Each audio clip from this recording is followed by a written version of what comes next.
Hello and welcome to part 7 of our Pictorial whole cloth quilt tutorial. Last week we finished up with the central focus point of the quilt.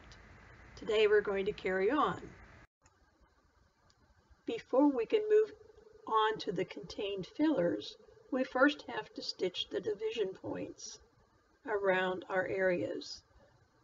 You can do this with your free motion quilting foot and a ruler, or you can just free motion quilt it, whichever works for you. After you've gotten all your straight lines stitched, we're ready to move on to the contained fillers. We're going to be working on two of them. One of them will be the one surrounding the frame. I've done a video on this one before. It was called Drips into Beautiful Puddles. So let's do it again. Can you see the drips in this design? Well, there's one. Wait, they're everywhere.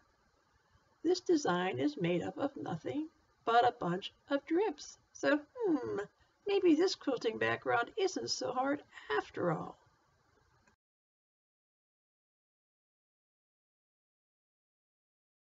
So let's draw that drip. There's a baby drip, a mama drip, and a papa drip. Just like we've done before, baby bear, mama bear, papa bear. We've done this in so many videos that this should become a natural movement for you. You're going to be doing this design though in pretty tight locations, so I want to show you a few little extras. I need to get over here. So I've already done baby bear, mama bear, and papa bear, but there's no police that says I can't go around one more time to get to where I need to be. That was pretty easy, wasn't it? Now, as you continue on with this design, you're going to get into areas where you can't do a complete swirl around. That's when you use the ditch. Just go up and stitch in the ditch. Here I'm backtracking so I can get to another point. And don't be afraid to bend those drips a little bit. That makes a little bit more of an interest in your design. Now here I'm going to back up a couple times to fill up some blank areas, and then I'm going to stitch in the ditch down and come back out and continue on. Always taking your paisleys in between something you've already done. Just like that. I think you have this now. It's time to go to the machine. So here we go. Here's our baby bear, our mama bear, and our papa bear, just like we did in the drawing. You really want your paisleys all to go in a different direction so that it gives you more interest in the texture of your design. Again, you want to bring them up in between previous paisleys. You never want to start these on the curve.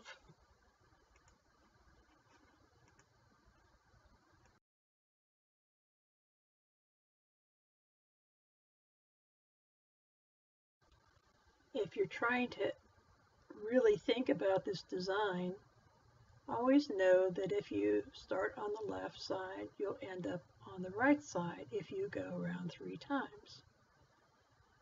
As I showed you in the drawing, you can go around more than once. Right here, you see how I'm starting and I'm going around from left to right?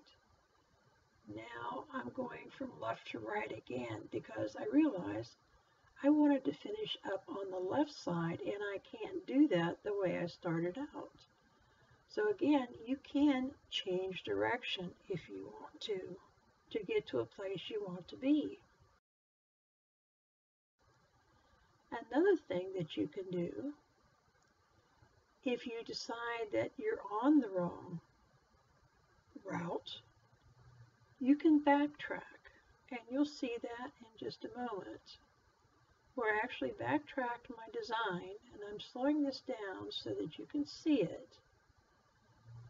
But I want to get down to this area right here, and I can't do that very well the way I'm going, because again, I'm going to end up on the right hand side. I need to be on the left.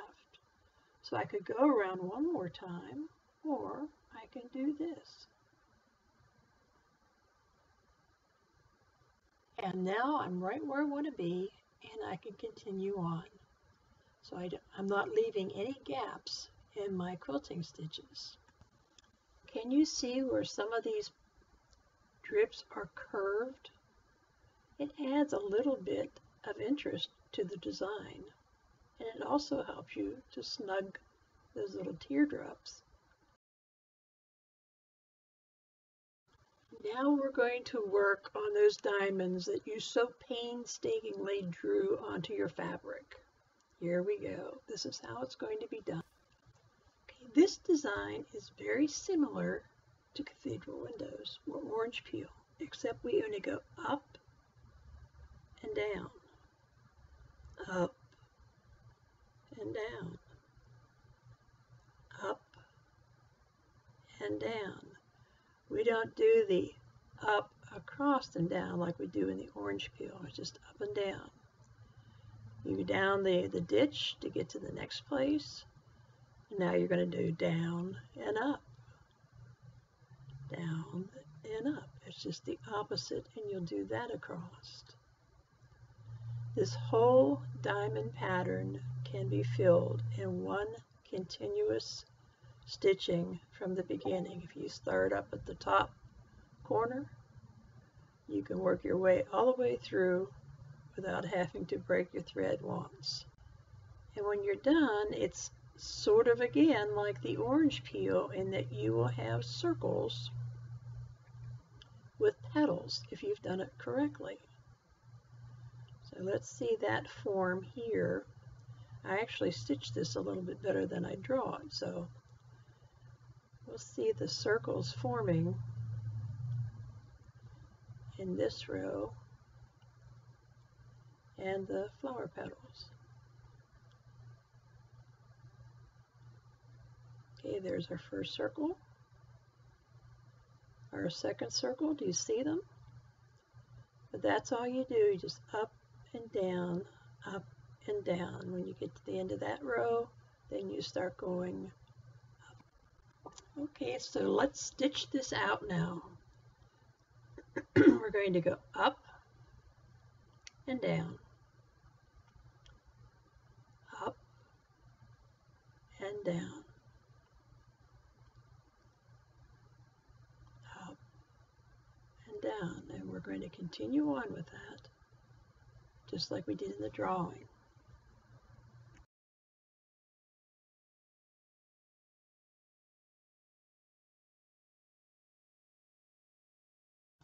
Now when you get to the end of a row, just use that ditch that you stitched. Remember when we did those lines that we stitched before we started this filler?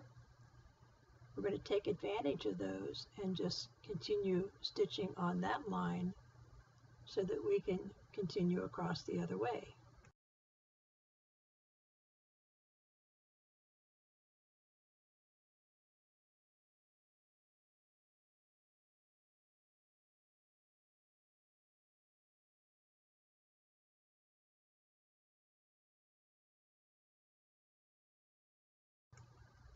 After a while, instead of stopping at each intersection, you'll find yourself just doing a hump shape, going from one point up to the upper point and back down again.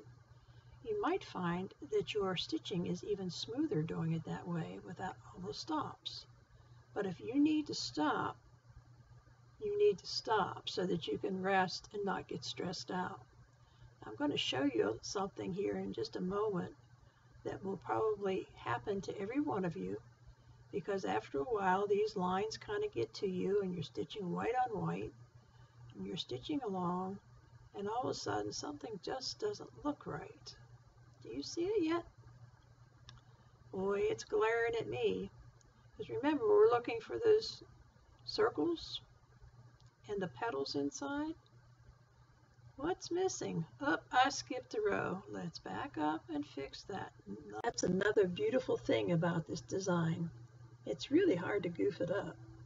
So if you find that you've left out a row, just stitch up that stitching line, get to where you need to be, put that row of stitching in there, and you're good to go.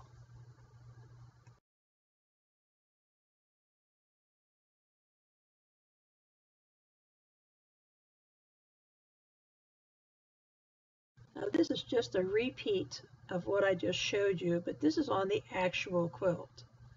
The reason I restitched it was I'm sure you're having a difficult time seeing my white on white stitching with the white fabric.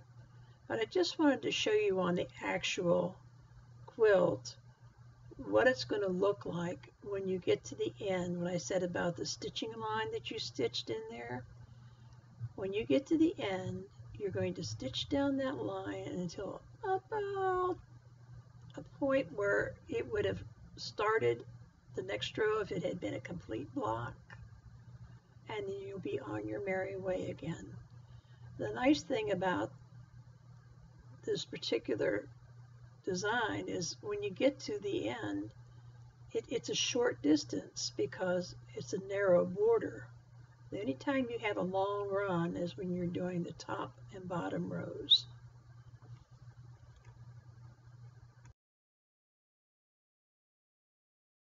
I have one other suggestion for you. As you work on this, and that's a lot of stitching because we have a lot of diamonds here, the effect of the white stitching on the white background really becomes difficult on the eyes. So there's a couple things you can do. If your machine has the capability of dimming the lighting, that's a good thing to do.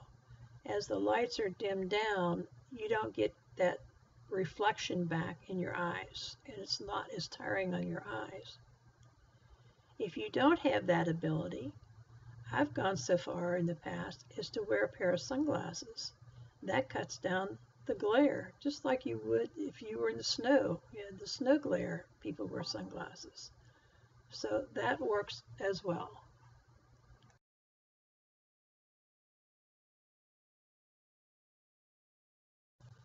So after your diamonds are done, the only thing left will be our outer border, and we'll deal with that next week. Until then, I hope you enjoy the process of working on your quilt. I'll see you next week.